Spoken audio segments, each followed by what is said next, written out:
morning and welcome to the Daily Blue. We're here today with Theresa Christensen. How are you? Good. How are you, Dominique? Good. Thanks for coming on the show. Thanks for having me. So you're a fine artist. What type of artwork do you do? A lot of people like to call me a pop culture artist because most of my paintings, I'm a painter, most of my paintings feature characters from movies, TV shows, radio, actors, actresses, comedians, the whole spectrum, pop culture TV. So I was raised on the TV, and that's what comes out of me when I paint. Do you do portraitures of individuals as well? I do take some commissions. I'm selective about what I do because I like to focus on my own work, but I have done some portraits for people, families, kids, stuff like that. Now, when did you get into painting? I actually never painted until college. I drew my whole life. I was drawing before I was writing, so probably around 2 years old I started drawing. But I never actually touched a paintbrush until I was about 18 or 19. And where'd you go to college? I went to SUNY New Paltz. And did you go for art? I did. I was a visual arts major with a concentration in painting. Okay. And then how'd you start developing these portraitures of pop culture figures? It's something I always did my whole life. As a kid, I would copy Mad Magazine or try to make characters from People magazine, stuff like that. I just always loved the illustrations in Mad, so that's kind of where the celebrity thing came from. I've always been a big movie junkie, so I was always drawing the characters that I saw on the television and movies, and it's just what I seemed to enjoy doing. It interested me more.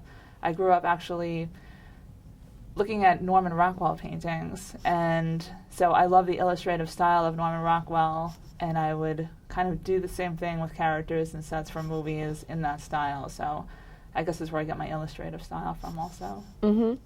How long do you usually take on a piece from start to finish?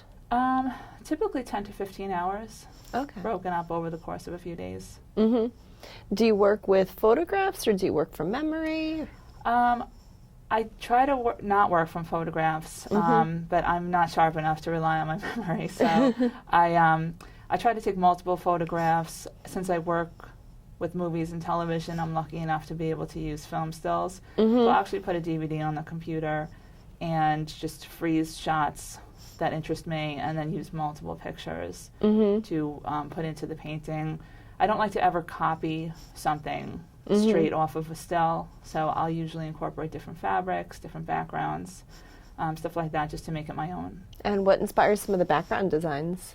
I'd like to incorporate some kind of humor into it. So, for example, I got commissioned to do a Hall & Oates painting, and immediately I think 80s, big hair, so I started looking at a lot of textiles from the 80s and ended up incorporating a few different swatches of fabric from vintage clothing into the background of the painting.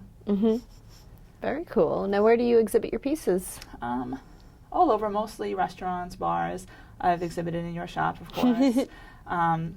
But yeah, mostly local places. I've been approached by galleries, but the galleries tend to take 50 to 60%, and I've been lucky enough to be able to sell most of my work, so I'm happy to hang in a restaurant or something like that where they're not taking anything and I can keep the profits for myself. Of course, I'd like the exposure from a gallery, so it's something that I'm looking into more now. So that way you could kind of get your pieces seen by a lot of people, and then they could Exactly. also find pieces elsewhere. Right. Now, you've also won the Best of Long Island this year. Yeah. Congratulations. Thank you so much. Yeah, so that was hopefully some good exposure for you as well. Yeah, that was been great exposure. It's nice to be able to tell people, that I won the Best Artist on Long Island for 2015. It's just great to have, on my business card, on my marketing materials. Okay, great. Well, we're going to take a short break, and when we come back, we'll talk a little bit more about your work. Okay, great.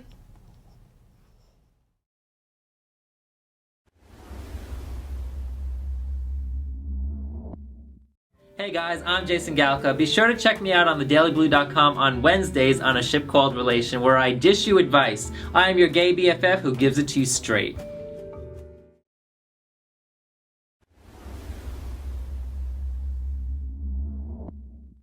Welcome back. So you also teach a paint night, correct? I do. Okay, and when and where do you do that? I do that at various places on Long Island. I actually work for the company Paint Night. I'm one of their artists, and they send me to various restaurants across Long Island to teach a 2-hour painting class. Okay, that sounds like a lot of fun. It is fun. It's nice to be able to go and do what I love and teach people and make some money while I'm doing it. Now, you also did a painting for Howard Stern. Can you elaborate a little more about that? Sure. One of the characters on his show, he was a frequent caller named Eric Lynch. He went by the nickname Eric the Actor, and he unfortunately passed away last fall. And I've been a big fan of the Howard Stern show since I was a kid. So I actually did a painting of Eric and put it on my Instagram.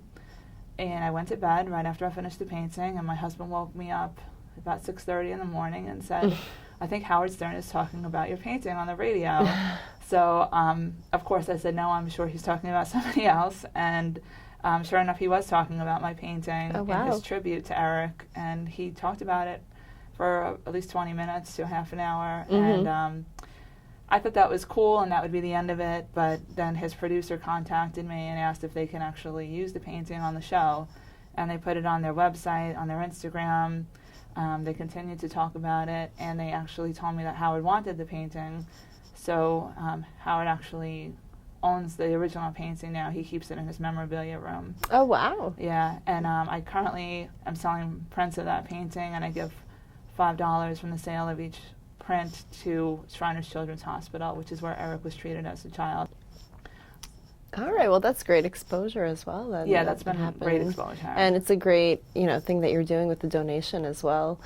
Now, if somebody wanted to see more of your artwork, do you have a website that's up or a page that is accessible to us? I do. I have a few different avenues. You can find me on TheresaChristensenArt.com, and I'm at TChristensenArt on Instagram. Okay, and do you have a Facebook page for your art as well? I do. It's Theresa Christensen Art on Facebook. Okay, great. And you said you do commissions as well, yes? I do. What's the best way to reach you if somebody's interested in getting a commission piece? Probably through my Facebook page or my website. There's contact on both of those pages. Okay, great. Where do you see your artwork going in the next couple of years? Just hopefully further out, more exposure. I worked in insurance for 11 years after college. I had originally started in advertising, which I thought would be a great way to do art as a career.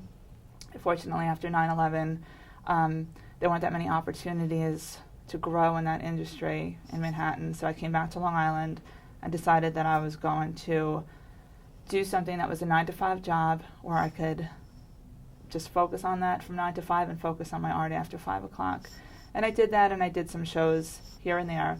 And I actually got let go from that job in 2013, and that's when I decided to go full force with my artwork.